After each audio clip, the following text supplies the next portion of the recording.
सच्ची गोहे में आप सबका स्वागत है मेरे प्रिय। आप सभी को जय मसीह की। मेरे प्रिय, आज हम बात करते हैं बाइबल और साइंस के बारे में।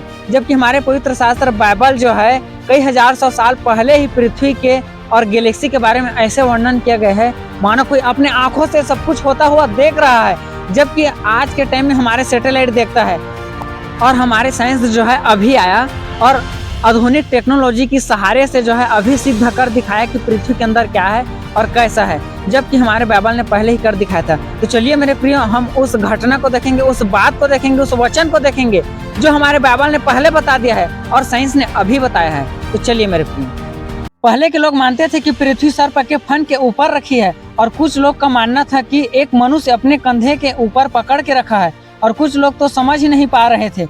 लेकिन जैसे जैसे साइंस आगे आया और आविष्कारों के क्षेत्र में बढ़ता चला गया और आधुनिक टेक्नोलॉजी के सहारे से अंतरिक्ष में गया, तब सिद्ध कर दिखाया कि पृथ्वी बिना सहारे की लटकी हुई है। लेकिन इससे कई हजार सौ साल पहले ही हमारे बाइबल ने हमें बता दिया था कि पृथ्वी बिना सहारे की लटकी हुई है। और हम इस बात को देखेंगे अय्यूब का किताब अध्याय 26 का 7, और बिना टेक पृथ्वी को लटकाए रखता है।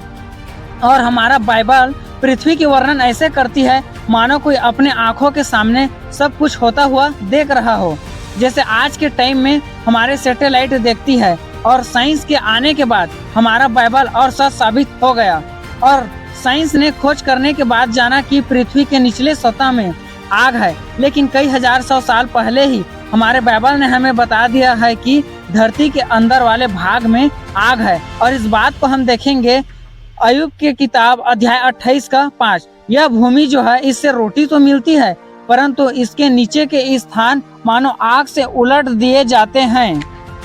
और क्या आप जानते हैं समुद्र में भी पहाड़ है, और इस बात को साइंस ने सिद्ध करके दिखाया है। लेकिन इससे पहले हमारे बाइबल ने कई हजार सौ साल पहले ही बता दिया था। और इस बात को हम देखेंगे योना नबी की किताब अध्याय 2 का 6। मैं पहाड़ों की जड़ तक पहुंच गया था, मैं सदा के लिए भूमि में बंद हो गया था, तो भी हे मेरे परमेश्वर यहोवा, तूने मेरे प्राणों को गड्ढे में से उठाया है।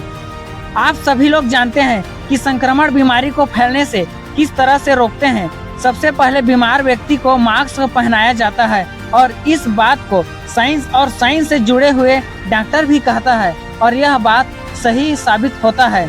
लेकिन इससे कई हजार सौ साल पहले ही हमारे बाइबल ने हमें बता दिया था। और इस बात को हम देखेंगे ले व्यवस्था अध्याय 13 का 45।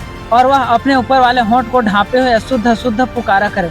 फिर यहाँ पे हमारे परमेश्वर जो है मास्क लगाने के लिए कहता है। और साइंस ने फिर खोज किया और खोज करने के बाद जाना कि सूर्य आकाशगंगा के केंद्र के चक्कर लगाता है। और इस बात को कई हजार सौ साल पहले ही हमारे बाइबल ने हमें बता दिया था। और इस बात को हम देखेंगे भजन संहिता अध्याय 19 का 5 से 6। जो दूल्हे के समान अपने महल से निकलता है, वह सूर्य के समान अपनी दौड़ दौड़ने में हर्षित होता है। वह आकाश के एक सिरे से निकलता है और वह उसके दूसरे सिरे तक चक्कर मारता है, और उसकी गर्मी सबको पहुंचती है। हमारे साइंस और साइंस से जुड़े हुए डॉक्टर भी कहता है खुले स्थान में शौच करने से बीमारी होती है। और इस बात को हमारे बाइबल ने हमें कई हजार सौ साल पहले ही बता दिया था। और इस बात को हम देखेंगे व्यवस्था विवरण अध्याय 23 का 12 से 13। छावनी के बाहर तेरे दिशा फिरने का एक स्थान हुआ करे, और वहीं दिशा फिरने को जाया करना, और तेरे पास के हथियारों में एक खंती भी रहे। और जब तू दिशा फिरने को बैठे तब उससे खोद कर अपने मल को ढांप देना।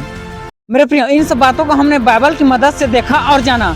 और जो इन सब बातों को देखने के बाद हमारे पवित्र शास्त्र बाइबल जो है विश्वास करने के लिए मजबूर कर देता है। तो आज के लिए बस इतना ही। स्टूडियो के लिए मैं राजेंद्र नारंग, सच्ची गोहे हम सबके दुआओं के साथ। जय मसीह।